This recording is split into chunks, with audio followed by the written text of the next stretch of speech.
আসসালামু আলাইকুম প্রিয় দর্শক, আজকের ভিডিওতে আলোচনা করা হবে যেসব কারণে ঈমান বাড়ে ও কমে।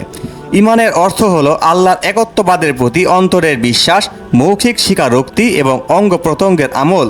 যেহেতু উল্লেখিত বিষয়সমূহের সমষ্টির নাম ঈমান, সেই হিসেবে ঈমান বাড়বে ও কমবে এটিই স্বাভাবিক, কারণ অন্তরের বিশ্বাসেরও তারতম্য হয়ে থাকে। সংবাদ শুনে কোনো কিছু বিশ্বাস করা আর নিজ চোখে দেখে বিশ্বাস করা এক কথা নয়।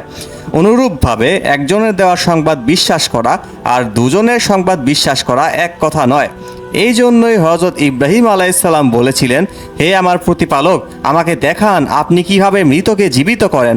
আল্লাহ বললেন, তুমি কি বিশ্বাস করো না? হযরত ইব্রাহিম আলাইহিসসালাম বললেন, বিশ্বাস তো অবশ্যই করি, কিন্তু আমার অন্তর যাতে পরিতৃপ্ত হয় এজন্য আমি স্বচক্ষে দেখতে চাই। সূরা বাকারা আয়াত 260। কাজেই অন্তরের বিশ্বাস এবং তার স্থিরতা ও প্রশান্তির দিক থেকে ঈমান বৃদ্ধি পায়। মানুষ তার অন্তরে এটা সহজে অনুভবও করে থাকে। উদাহরণ হিসেবে বলা যেতে পারে, মানুষ যখন ইসলামী অনুষ্ঠান বা ওয়াজ মাহফিলে উপস্থিত হয়ে জান্নাত জাহান্নামের আলোচনা শুনে তখন তার ঈমান বাড়ে। এসব আলোচনায় মনে হয় সে যেন জান্নাত জাহান্নাম স্বচক্ষে দেখতে পাচ্ছে। পরে সে যখন মজলিস থেকে উঠে যায় তখন গাফলতি চলে আসে এবং এই বিশ্বাস ধীরে ধীরে কমতে থাকে। এমনিভাবে মুখের আমলের অর্থাৎ জিকিরের কারণেও ঈমান বৃদ্ধি পায়, কেননা 10 বার আল্লাহর জিকিরকারী 100 বার জিকিরকারীর সমান হয় না। দ্বিতীয় ব্যক্তির আমল প্রথম ব্যক্তির আমলের চেয়ে অনেক বেশি। এভাবে যে পরিপূর্ণ ইবাদত সম্পন্ন করবে আর যে ত্রুটিপূর্ণভাবে ইবাদত সম্পন্ন করবে উভয়ের সমান নয়। আলেমদের মতে আমলের মাধ্যমেও ঈমান বাড়ে। যে বেশি আমল করে তার ঈমান কম আমলকারীর চেয়ে বেশি।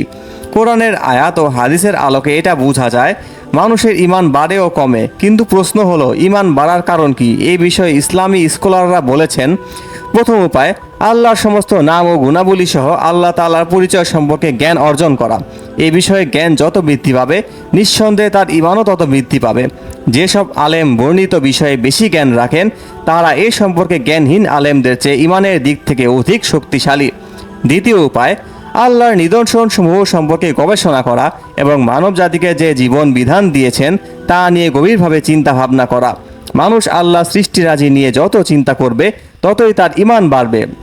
এই বিষয়ে কোরআন কারিমে আল্লাহ তাআলা ইরশাদ করেন, বিশ্বাসীদের জন্য পৃথিবীতে নিদর্শনাবলী রয়েছে এবং তোমাদের নিজেদের মধ্যেও তোমরা কি অনুধাবন করবে না? সূরা জারিয়াত আয়াত 20। তৃতীয় উপায় বেশি করে সৎ কাজ সম্পাদন করা। সৎ আমল বেশি বেশি সম্পাদনের কারণে ঈমান বৃদ্ধি পায় এবং সৎ আমল মুখের মাধ্যমে হোক কিংবা কাজের মাধ্যমে হোক। ঈমান কমে যাওয়ার কারণসমূহ অন্যতম হলো, প্রথম কারণ আল্লাহর নাম ও গুণাবলী সম্পর্কে অজ্ঞ থাকা ঈমান কমে যাওয়ার অন্যতম কারণ, কেননা এই সম্পর্কে মানুষের জ্ঞান যত কম থাকবে ঈমানও তত কম থাকবে।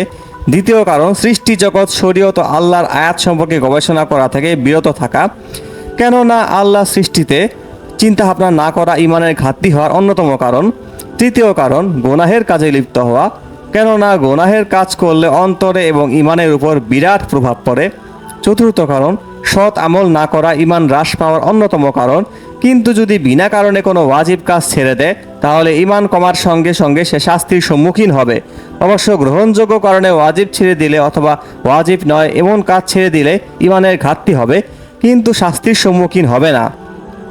প্রিয় দর্শক, আল্লাহ তাআলা আমাদের সকলের ঈমান বাড়িয়ে দিক, এই তৌফিক দান করুক, আমিন।